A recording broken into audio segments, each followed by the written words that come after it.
Hello YouTube, Size17 here, but you can just call me Travis, and welcome back for another collection update. I don't really have anything to mention before we get into the music other than I'm over snow. Here in Washington we're very soft about our snow, at least I am. Don't like the snow. Anyway, let's get into the music. In the background, been in a very snow music mood all day. We are listening to Agalloch's Pale Folklore. Felt it was very fitting considering today. I really like the past week. Like I said, we're very soft, or I am about snow. So yeah, that's in the background. All right, CDs, just a bunch of CDs. Let's do it. First one up is this is a 2019 release. This is a synthwave project out of California, I believe he's from. This is a Starfarer with Into the Unknown. Really dig this album cover, by the way. So much so that I had to pick up the shirt. Looks awesome. Doesn't really show it very well here in the dark, but the colors really pop. But yeah, awesome stuff. Yeah, cool synthwave, like I said, from California. Very the album cover here it does a good job of kind of presenting what the music kind of sounds like. Very kind of spacey, wandering, very energetic, upbeat. I enjoy the use of guitars. Always with my synthwave, always love the use of guitar, and I think it always does a great job of accentuating the music. Definitely hovering towards dark synth territory with this. Really dig this a lot. I've been listening to this a ton. So yeah, definitely if you've been into any of the synthwave stuff that I have shared in the past, do not hesitate to give this a listen. And as always, everything I mentioned will be linked in the description below, so you can check it out for yourself. Let me turn this up actually a little bit.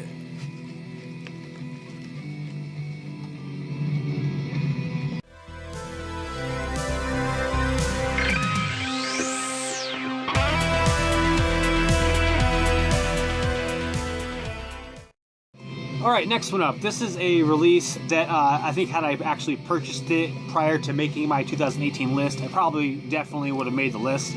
And there's just something about, because I listened to this album a couple times, but there's just something about owning it yourself that, I don't know, it recalibrates the brain in some way that makes me like pay attention to it better. I don't know what the deal is, but anyway, let's jump in. Let's move on. This is a sign of the Jackal with Breaking the Spell. This is a heavy metal band from Italy. The riffs are just ripping. The solos are fantastic. The vocals are also excellent. Those are my three things that I look for when I'm looking for awesome heavy metal. And this band really does an awesome job of doing all three of those things well. Yeah, I'm sorry I'm in the dark here. That's how it goes. Might not even. There's some pictures you can maybe see. Anyway, awesome stuff. Really rockin' heavy metal. Should have made my list, but like I said, I didn't buy it in time, so I didn't really give it enough. I don't know, brain space or whatever. So yeah, check this out. Heavy metal, awesome stuff. Sign of the Jackal, Breaking the Spell. I'll have to check out, they have another album that came out before this, obviously. I will need to give that one a listen and see what it's like. This next one up, I forgot clips.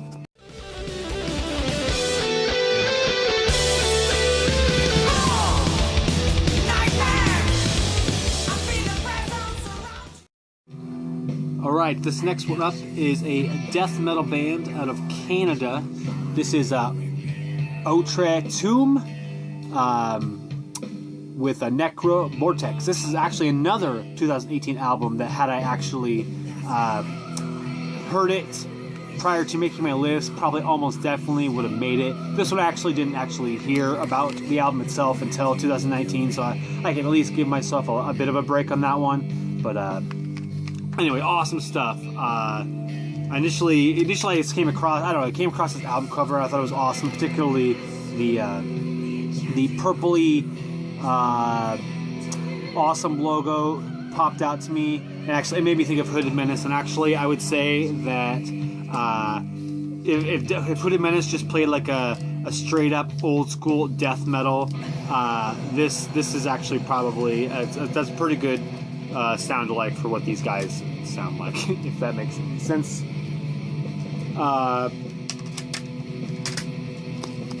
These guys are from Quebec, so I don't know if the lyrics are in. Yeah, the lyrics are in. I don't know if they're in in French or in the regional dialect, Quebecois or something like that. I'm not sure how you pronounce it. I'm sure I butchered that. I apologize, people from Quebec. But anyway, awesome stuff. Really just like catchy death metal. Vocals are fantastic. Almost a bit crusty maybe in the vocals. Yeah, just awesome, hooky as fuck death metal. Outre-Tombe with Nécrovortex. And actually, just earlier today, ordered their first album, so that's going to be on the way shortly. Yeah, here's a clip.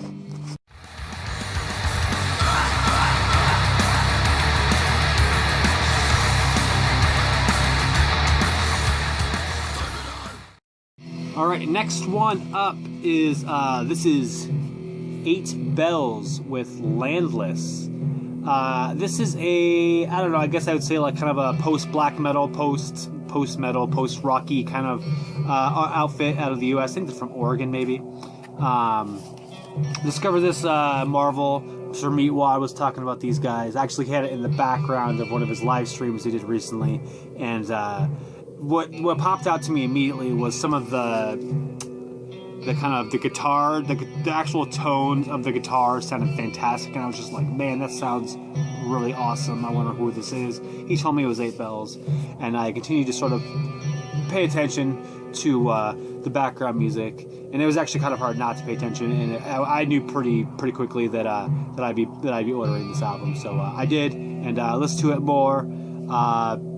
Not just in the background of his video, and yeah, great album, awesome stuff. Definitely, if you're into any of the kind of American black metal kind of stuff, this is sort of in this sort of similar-ish veins. He might be into this too. Yeah, just a really cool release. Female vocals, there's harsh vocals too. Yeah, I kind of feel like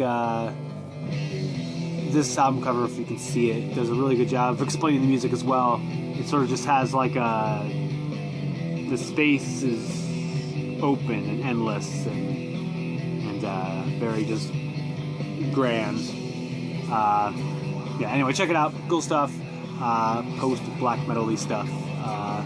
8 Bells with Landless.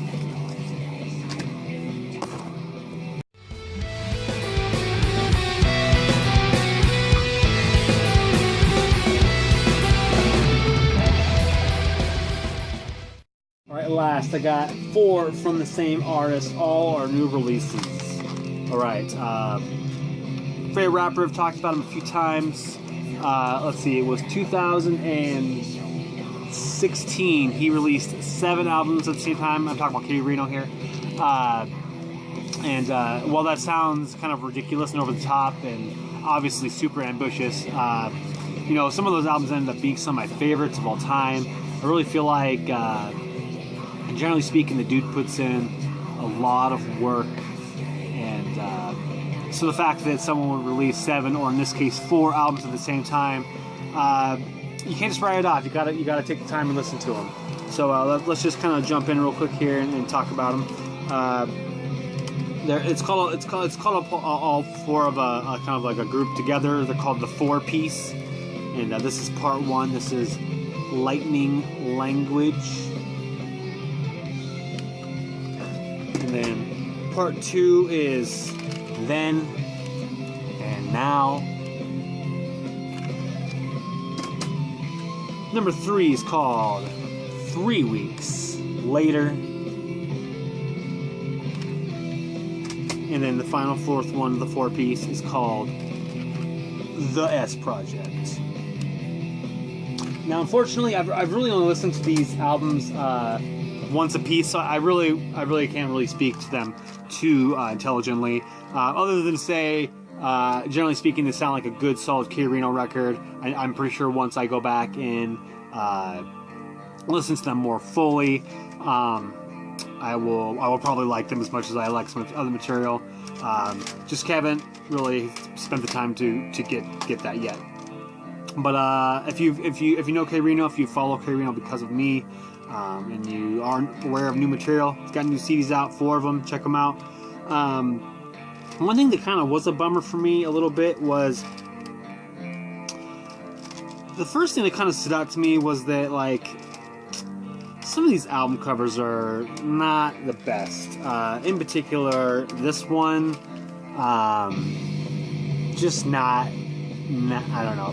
Maybe if I, after listening to it a few more times, this cover will speak to me in some kind of way that I will understand its significance and why it's not a bad cover. But until then, it's just not a good cover. Another thing, I've noticed a couple like errors in like the credits, like in particular, like here, like it's produced by, and then like it doesn't have, it's like blank. So a couple little things like that sort of give me the impression that these were sort of like, I don't know, want to say like slapped together, maybe a little quicker than I would have liked, maybe. Hopefully that's not my overall opinion of the albums in terms of the music. I don't think it will be, but you know, sort of caused a little bit of pause for me. But yeah, just I don't know. This one's okay. This one's fine, I guess. And this one was sort of okay. It's not like good, I would say, but it wasn't bad. But this one, and this one was kind of blah too for me. Anyway, that was just a minor gripe, and it won't keep me from liking the music. So hopefully, it won't even matter in the end. But anyway, K-Rino, awesome rapper. Don't want to make it sound like not into him because I fucking love the dude's whole entire discography. Just a minor gripe. So yeah, four albums for K-Rino. Lightning Language, Then, and Now. 3 weeks later. And finally, the S Project. The 4 pieces of the 4-piece, as they are known collectively. Objections that seizes questions and redirects your perceptions. I free arrested aggression, defeat pedestrian thespians with no discretion. Then add them to my shredding collection. How I produce. All right, that's it. That's all I got from this week. I feel like I got that was like a lot in like 1 week because I just did one last week. I'm pretty sure. So yeah, it was kind of crazy. It was actually good timing that I did an update last week because all of a sudden I got lots of stuff to listen to. So obviously that's one of the reasons why I was only able to listen to the K-Rino albums once a piece because I got so much stuff in this week. Anyway, enough babbling. Thanks for watching. Thanks for subscribing. If you're familiar with any of these releases, please let me know what you think of them. Otherwise, have a great day.